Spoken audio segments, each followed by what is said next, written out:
Hello बच्चों, तो आज है हमारा लेक्चर नंबर 4। आज हम इस लेक्चर के अंदर इन्वेस्टिंग एक्टिविटी भी शुरू करेंगे।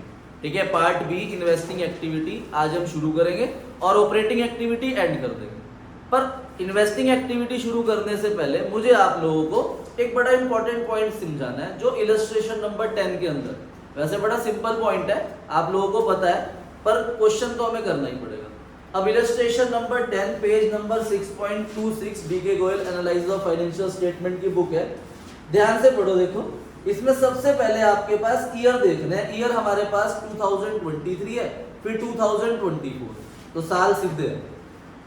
अब नेट प्रॉफिट बिफोर टैक्स सबसे पहले हमें निकालना होता है, उसके बाद हम cash flow from operating activity निकालते हैं। अब इस क्वेश्चन के अंदर सबसे पहले balance of statement of PL दे रखा है। माइनस के 40 से माइनस का 50 हो गया, तो माइनस के 40 से माइनस के 50 का मतलब है कि हमने 10,000 का लॉस अर्न करा है इस साल। उसके बाद प्लांट एंड मशीनरी है। प्लांट एंड मशीनरी एसेट होती है, फिक्स एसेट। आपको पता है ऑपरेटिंग एक्टिविटी में प्लांट एंड मशीनरी नहीं आती, पर उसका डेप्रिसिएशन आता है। तो देखो, plant and machinery opening figure 4 lakh है और क्लोजिंग 360 है, तो जो 40,000 कम हुआ वो डेप्रिसिएशन है। सेल भी हो सकता है, पर क्वेश्चन में सेल के लिए कुछ नहीं कह रखा, तो हम इसे डेप्रिसिएशन मानेंगे। उसके बाद क्वेश्चन में 8% डिबेंचर है। आपको पता है, मैंने कल ही बताया था, डिबेंचर्स तो नहीं आते पर 8% आता है। 8% क्या होता है? इंटरेस्ट। उसके बाद trade receivable, current asset, trade payable, current liability, provision for doubtful डेब्ट, ये भी एडजस्टमेंट ऑफ नॉन कैश और नॉन ऑपरेटिंग आइटम्स के अंदर जाता है। फिर 10% non current investment. Non current investment operating में नहीं आती, पर उसका जो 10% है वो इंटरेस्ट होता है, और इन्वेस्टमेंट पे हम इंटरेस्ट रिसीव्ड करते हैं, तो ये 10% हमारी इनकम है, और ये माइनस हो जाएगी एडजस्टमेंट ऑफ नॉन कैश और नॉन ऑपरेटिंग आइटम्स में। उसके बाद गुडविल। देखो, मैंने आपको सिखाया था गुडविल रिटर्न ऑफ। इसमें गुडविल रिटर्न ऑफ नहीं हो रही, इसमें गुडविल बढ़ रही है। देखो ध्यान से देखो, इधर आपके पास क्वेश्चन में अगर गुडविल है, ये कंसेप्ट है, ध्यान से देखना। आपको गुडविल दे रखी है, प्रीवियस ईयर मान लो दे रखी है 50,000 और करंट ईयर मान लो दे रखी है 40,000, तो आपकी ये 10,000 रुपीज डिक्रीज हुई। क्या हुई? डिक्रीज। तो ये 10,000 रुपीज आपका ऑपरेटिंग एक्टिविटी में प्लस होगा गुडविल रिटर्न ऑफ के नाम से। पर इस क्वेश्चन के अंदर आपके पास गुडविल प्रीवियस ईयर दे रखी है 30,000 और करंट ईयर दे दी 45,000, तो इस क्वेश्चन के अंदर 15,000 आपकी गुडविल इंक्रीज हो रही है। क्या हो रही है? तो ये ऑपरेटिंग एक्टिविटी में नहीं जाती। गुडविल रिटर्न ऑफ मैंने लिखवाई भी है वहां, परचेज ऑफ गुडविल नहीं लिखवाई। तो परचेज ऑफ गुडविल आज सीखेंगे हम, कहा जाएंगे, क्योंकि आज हमने इन्वेस्टिंग एक्टिविटी सीखी। तो इस क्वेश्चन के अंदर गुडविल को आप इग्नोर करोगे, क्योंकि हमें सिर्फ ऑपरेटिंग एक्टिविटी बनानी है। अगला पॉइंट है इन्वेंट्री। करंट एसेट होती है, शॉर्ट टर्म लोन, ये आता नहीं कहीं। अब नीचे 2 पॉइंट है। देखो, मैंने आपको कल बताया था कि अगर डिबेंचर के आगे 8% है तो वो इंटरेस्ट है, और क्वेश्चन कुछ ना बोले तो हम 8% ओपनिंग फिगर पे लगाते हैं। पर ये क्वेश्चन नीचे बोल रहा है, पहला पॉइंट बोल रहा है कि जो डिबेंचर आपके ओपनिंग में कितने हैं? 5 लाख। डिबेंचर आपके 5 लाख से 6 लाख हो। ठीक है भाई, ये 31 मार्च 23 है और ये 31 मार्च 24 है। आपका डिबेंचर 1 लाख रुपीज से इंक्रीज हुआ है, और नीचे पहला पॉइंट कह रहा है कि जो 1 लाख रुपीज इंक्रीज हुआ है ये 1 अक्टूबर को हुआ है। तो इसका मतलब साफ है कि शुरू के 6 मंथ तो आपके पास 5 लाख रुपीज रहे, और फिर 1 लाख रुपीज आपने डिबेंचर होल्ड ले लिया, तो बाकी के 6 मंथ आपके पास कितने रहे? 6 लाख। तो इसमें जो इंटरेस्ट निकलेगा वो 6 मंथ का निकलेगा। आप सीधा 5 लाख पे 8% नहीं लगा सकते। कब लगाते? अगर ये नीचे पॉइंट ना देते। इन्होंने बताया कि शुरू में आपके पास डिबेंचर 5 लाख के थे, 6 मंथ तक आपने 5 लाख रखे, तो 6 मंथ पे आप 5 लाख पे इंटरेस्ट दोगे। फिर आपने 1 लाख के डिबेंचर होल्ड ले लिए, तो अब वो टोटल 6 लाख हो गए, तो बाकी के 6 मंथ आप 6 लाख पे इंटरेस्ट दो। तो इंटरेस्ट पेड जो आपका यहाँ पर आएगा वो ऐसे आएगा, 5 लाख का 8% इंटू 6/12 प्लस 6 लाख का 8% इंटू 6/12, तो इसका आएगा 20,000, इसका आएगा 24, तो टोटल इंटरेस्ट 48,000 आएगा।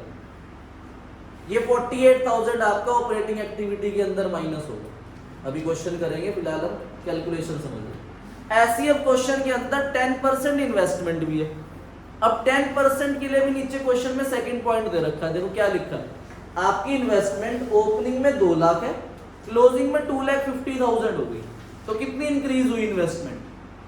50,000।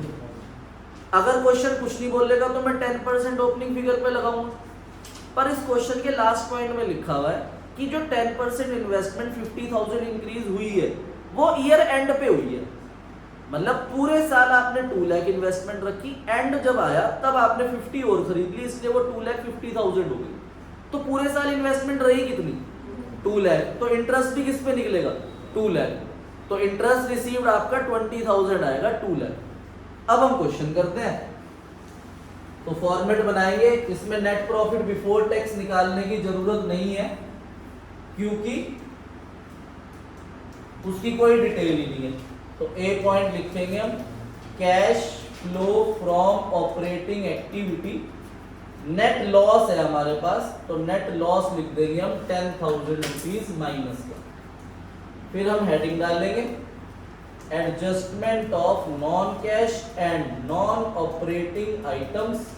इसमें हमारे पास है इंटरेस्ट पेड ऑन 8% डिबेंचर, जो हमने पीछे फाइंड आउट करा 48,000 रुपीज, वो प्लस हो जाएगा। ठीक है भाई। और इसके अंदर एक और है हमारे पास, provision for doubtful debts.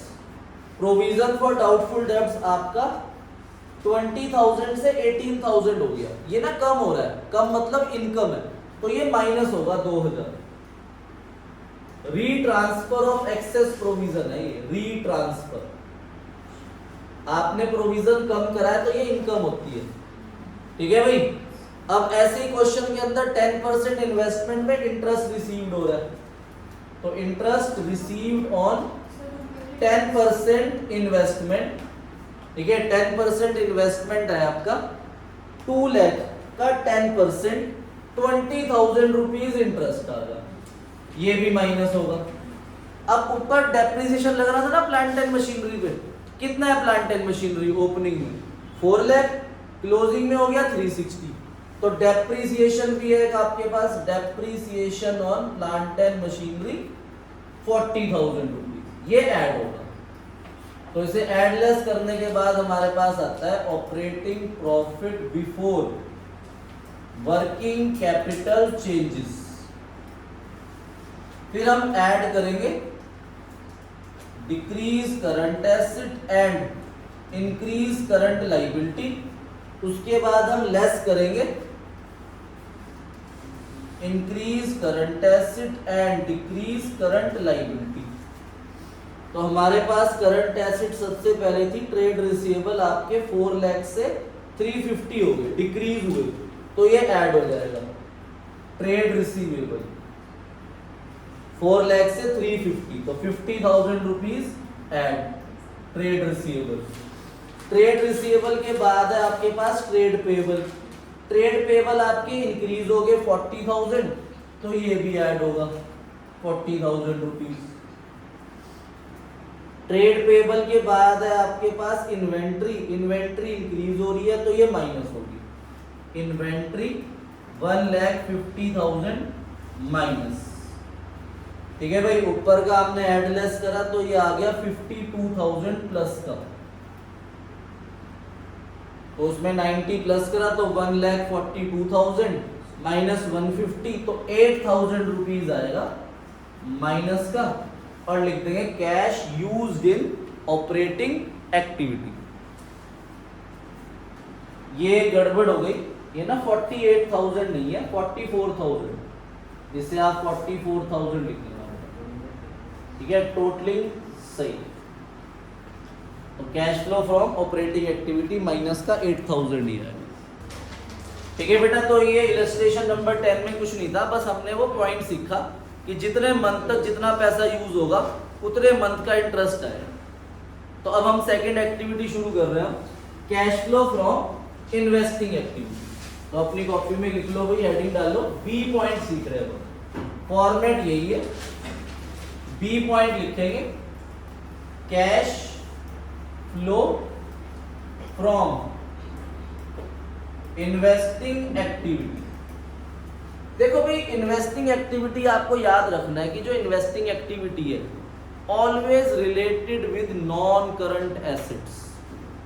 Operating activity, देखो ध्यान से सुनो मेरी बात, ऑपरेटिंग एक्टिविटी के अंदर आती है income, expenses and current asset, current liability.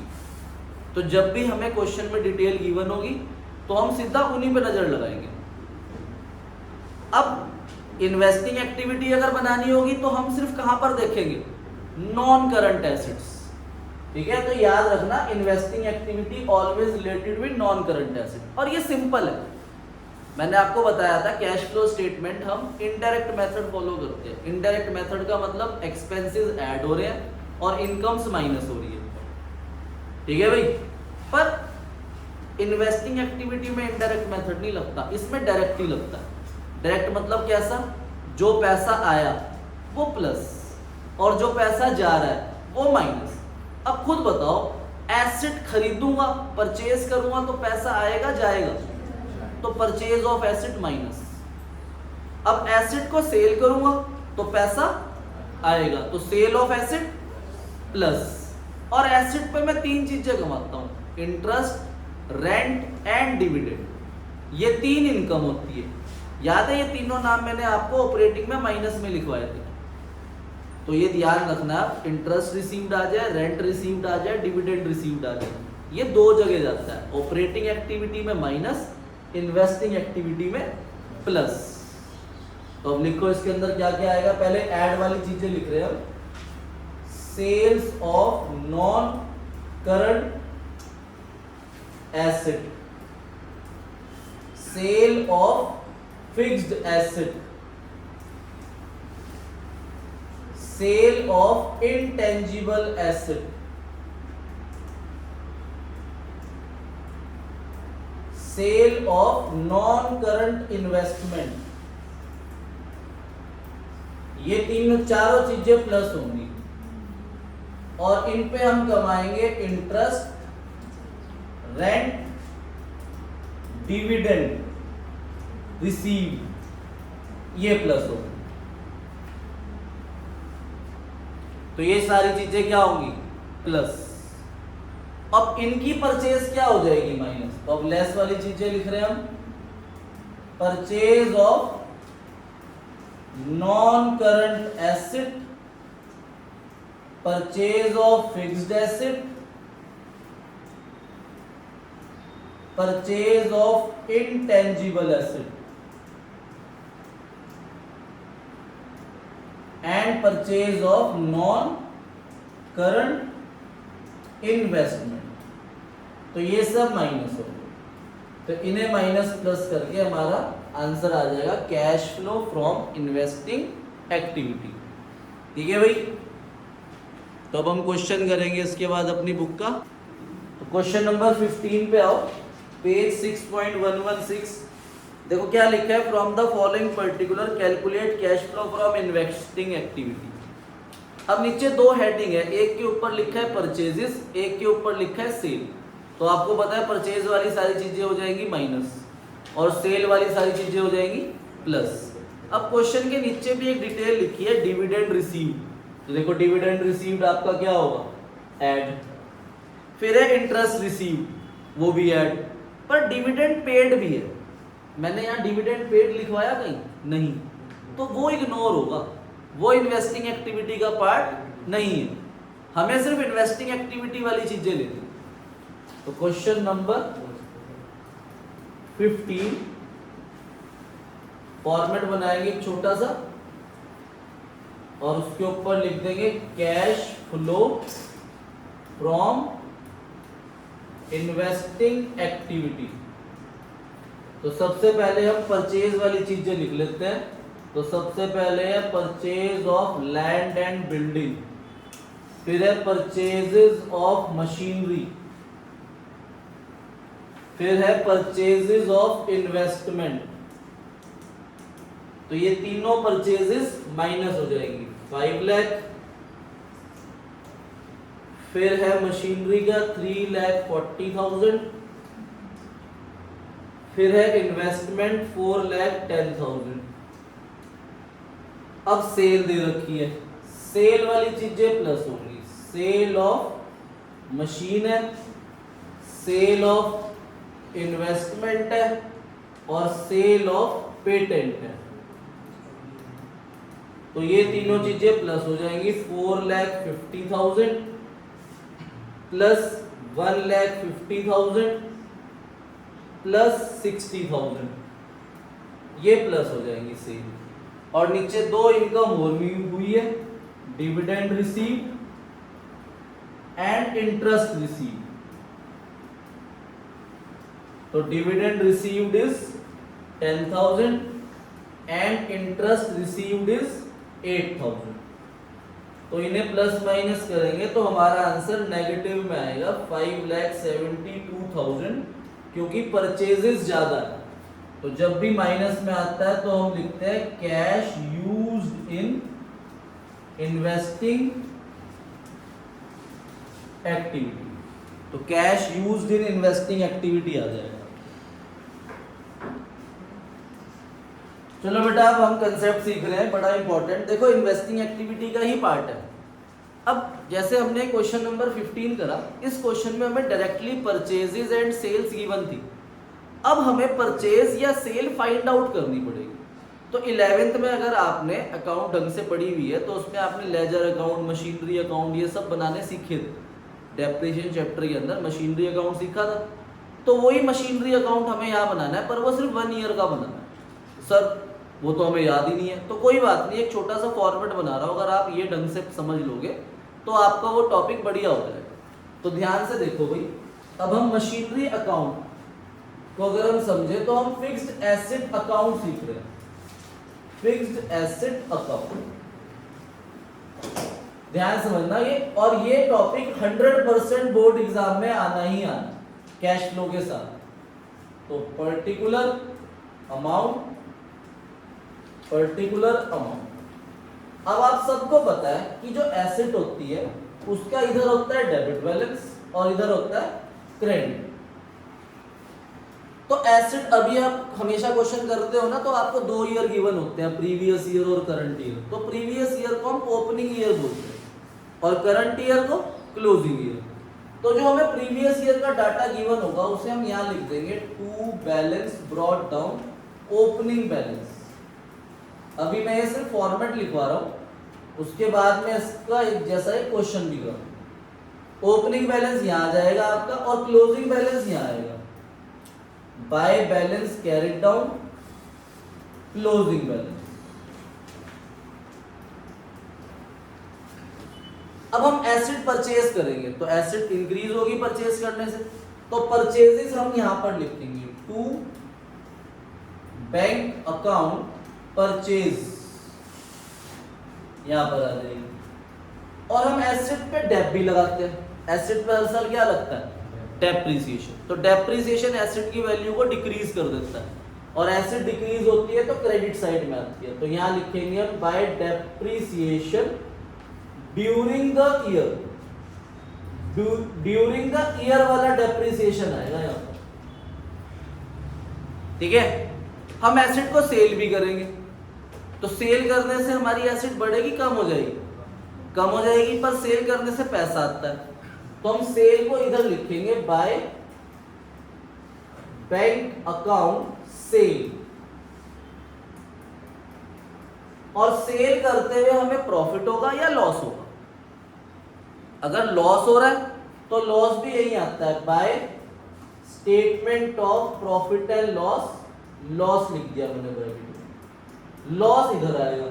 और अगर गेन हो गया तो गेन इधर आएगा, to statement of profit and loss gain. तो ये मैक्सिमम चीजें हैं जो एक फिक्स्ड एसेट अकाउंट के अंदर आती है। हमें ये अकाउंट क्यों बनाना है? क्योंकि हमें क्वेश्चन के अंदर कोई एक फिगर फाइंड आउट करनी है। या तो वो कहेंगे कि भाई सारी फिगर्स दे रखी है परचेजेस ढूंढो, या तो बोल लेंगे सारी फिगर दे रखी है सेल की वैल्यू ढूंढो, या तो वो बोलेंगे लॉस की वैल्यू ढूंढो, या तो वो बोलेंगे डेप्रिसिएशन की वैल्यू ढूंढो। अब आपने ऑपरेटिंग एक्टिविटी पढ़ा हुआ है ना, अब देखो ध्यान से मेरे को बताना, क्या डेप्रिसिएशन ऑपरेटिंग एक्टिविटी में आता है? तो मैं यहां पर याद रखने के लिए लिख सकता हूं OA मतलब ऑपरेटिंग एक्टिविटी में ये ऐड होता है। ये सेल है एसेट की, आपको पता है सेल ऑफ एसेट अभी हमने पढ़ा, इन्वेस्टिंग एक्टिविटी में क्या होता है? ऐड। तो याद करने के लिए मैं यहां पर लिख लेता हूं इन्वेस्टिंग एक्टिविटी में ऐड होता है।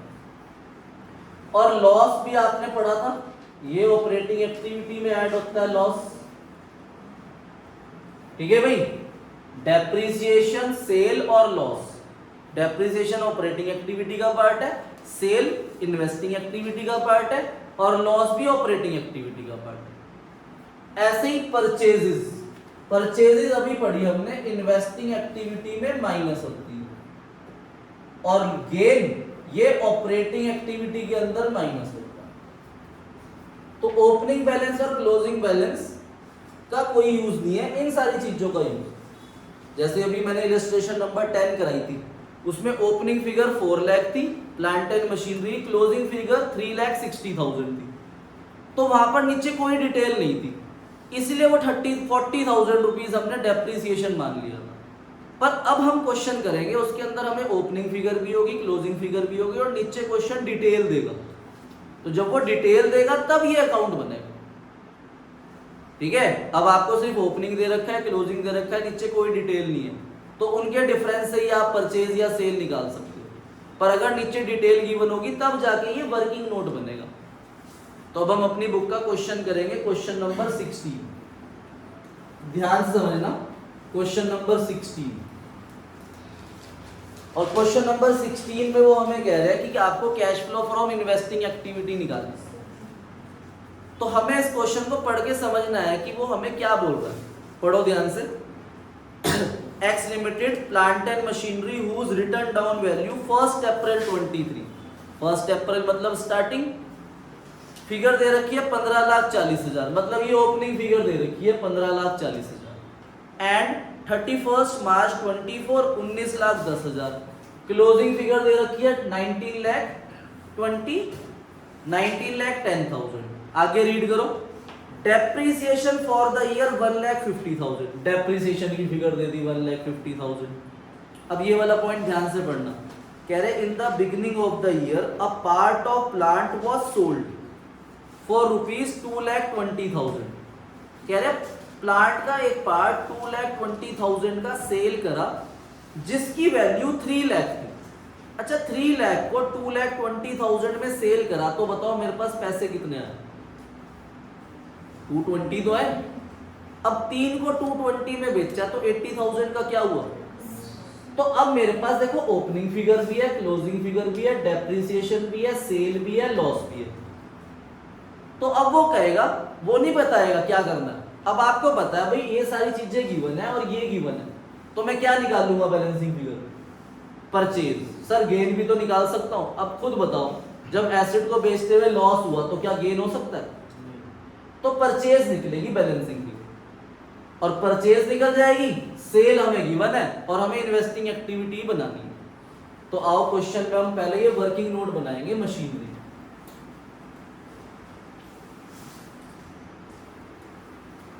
तो हमें ओपनिंग फिगर दे रखी है 15,40,000, तो ऊपर लिखेंगे मशीनरी अकाउंट पर्टिकुलर अमाउंट आप जरूर लिखना, और यहां लिख देंगे to balance brought down 15,40,000 opening figure, और यहां पर लास्ट में लिख देंगे closing figure by balance CD 19,10,000 closing figure दे दी। अब डेप्रिसिएशन हमें दे रखा था 1,50,000, तो बाय डेप्रिसिएशन अकाउंट 1,50,000 दे दिया हमें डेप्रिसिएशन। उसके बाद उन्होंने बताया कि प्लांट 220 का सेल हुआ, तो हमारे पास पैसे आए, तो सेल इधर आता है, बाय बैंक अकाउंट सेल 2,20,000, और ये 3 लाख की एसेट थी, 220 की सेल करी तो लॉस हो गया 80,000। तो मैं अब यहाँ सीधा बाय लॉस लिख रहा हूँ, आप स्टेटमेंट ऑफ पीएल भी लिख सकते हो, 80,000 का लॉस हो गया। ठीक है भाई, अब 80,000 का लॉस हुआ। अब आप दोनों तरफ टोटल देखोगे, देखो इधर का टोटल ज्यादा आएगा और इधर का टोटल कम आएगा, पर अकाउंट तो मैच होना चाहिए। तो हम यहां पर टू बैंक अकाउंट से परचेजेस निकाल लेंगे बैलेंसिंग फिगर में। तो ये परचेज ढूंढ रहे हैं हम बैलेंसिंग फिगर, तो उसका टोटल आएगा 23,60,000। यहां पर 23,60,000 इधर का टोटल है, तो इधर का टोटल भी 23,60,000 आना चाहिए। तो अब हम 23,60,000 में से 15,40,000 माइनस करेंगे तो हमारे पास परचेजेस आ जाएगी कितनी, 8,20,000 की परचेजेस ढूंढ ली बैलेंसिंग की। हमारा अकाउंट पूरा हो गया। अब फिर से याद कराने के लिए मैं दोबारा से लिख रहा हूं, डेप्रिसिएशन कहां जाता है, ऑपरेटिंग एक्टिविटी में, प्लस सेल कहां जाता है, इन्वेस्टिंग एक्टिविटी में, प्लस लॉस कहां जाता है, ऑपरेटिंग एक्टिविटी में, प्लस परचेजेस कहां जाता है, इन्वेस्टिंग एक्टिविटी में, माइनस। अब क्वेश्चन हमें कह रहा है सिर्फ इन्वेस्टिंग एक्टिविटी बनाने के लिए, तो अब बनाऊंगा मैं नीचे format cash flow from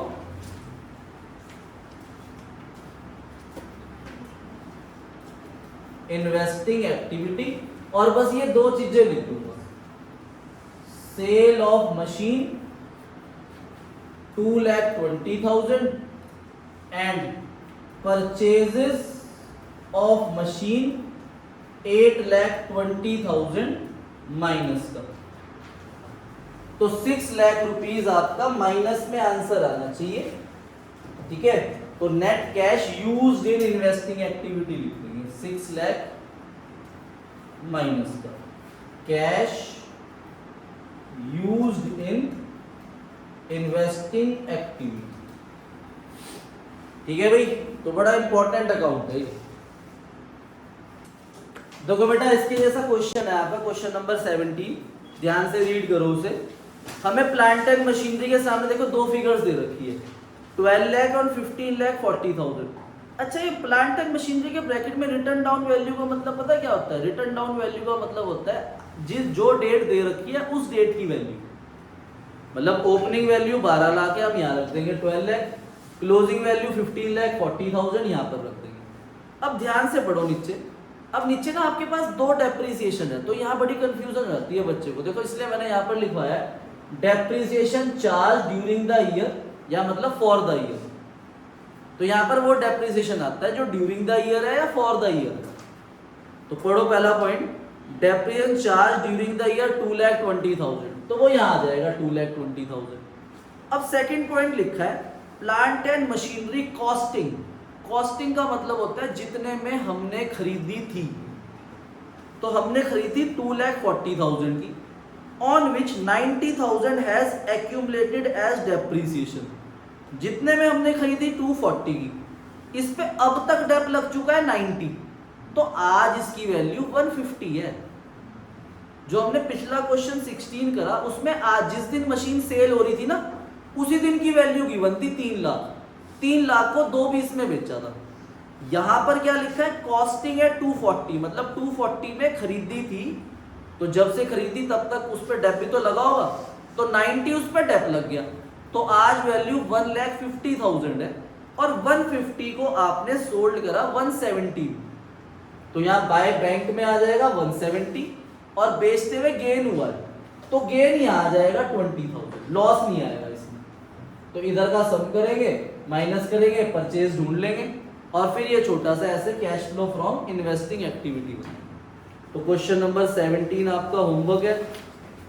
question number है आपका 45, 46, 47, 48। ठीक है, इलस्ट्रेशन नंबर है आपकी होमवर्क में, इलस्ट्रेशन नंबर 15, 16 एंड 70। ओके बच्चों, बाय बाय, सत श्री अकाल। कल मिलते हैं सेम टाइम सेम जगह।